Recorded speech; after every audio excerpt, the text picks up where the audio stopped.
बौद्धिक संपदा अधिकार, intellectual property rights IPR, one shot class.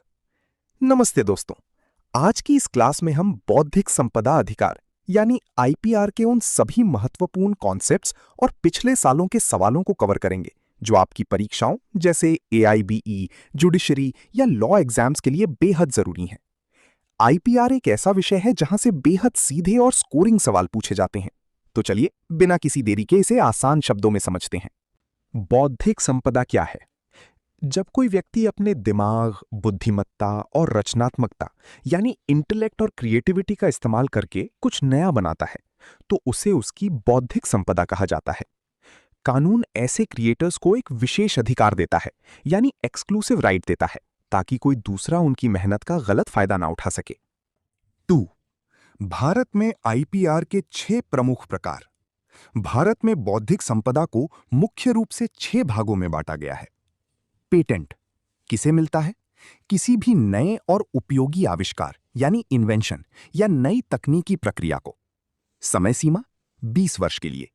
उदाहरण, कोई नई जीवन रक्षक दवा या एकदम नई ऑटोमेटिक मशीन। ट्रेडमार्क किसे मिलता है? किसी ब्रांड का नाम, लोगो, स्लोगन या सिंबल जो उसे दूसरों से अलग बनाता है। समय सीमा 10 वर्ष।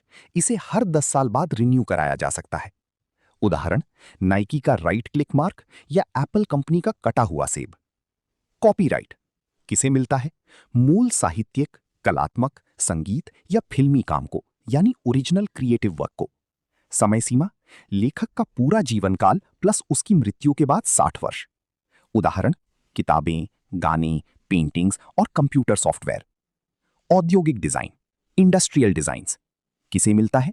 किसी उत्पाद की बाहरी बनावट, आकार यानी शेप या विजुअल अपीयरेंस को। समय सीमा शुरुआत में 10 वर्ष, बाद में 5 साल के लिए बढ़ाया जा सकता है। उदाहरण, किसी खास कार का अनोखा डिजाइन या कोका कोला की बोतल का शेप। भौगोलिक संकेतक, जियोग्राफिकल इंडिकेशंस यानी जीआई टैग किसे मिलता है? उन उत्पादों को जो किसी खास भौगोलिक क्षेत्र यानी स्पेसिफिक रीजन से अपनी गुणवत्ता और पहचान पाते हैं। समय सीमा 10 वर्ष। इसे बार बार अनिश्चित काल के लिए रिन्यू किया जा सकता है।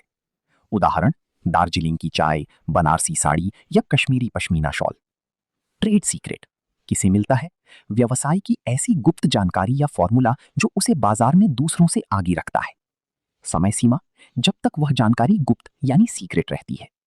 उदाहरण, कोका कोला बनाने का सीक्रेट फॉर्मूला या गूगल का सर्च एल्गोरिदम। 3 प्रमुख भारतीय कानून और उनके वर्ष याद रखने योग्य। परीक्षा में सीधे तौर पर अधिनियमों के वर्ष यानी ईयर्स पूछ लिए जाते हैं।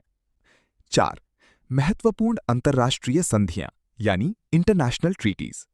बर्न कन्वेंशन, ये विशेष रूप से कॉपीराइट यानी साहित्यिक और कलात्मक कार्य के संरक्षण के लिए है।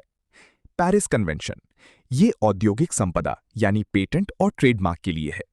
मैड्रिड प्रोटोकॉल, ये अंतर्राष्ट्रीय स्तर पर ट्रेडमार्क के पंजीकरण से जुड़ा है। ट्रिप्स समझौता, WTO यानी वर्ल्ड ट्रेड ऑर्गेनाइजेशन 1995 के तहत ये दुनिया भर में आईपीआर के न्यूनतम मानकों को तय करता है।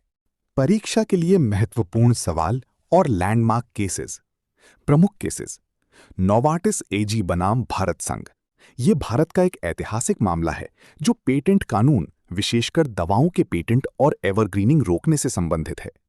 RG आनंद बनाम डीलक्स फिल्म्स, ये मामला कॉपीराइट उल्लंघन यानी कॉपीराइट इन्फ्रिंजमेंट से जुड़ा हुआ है।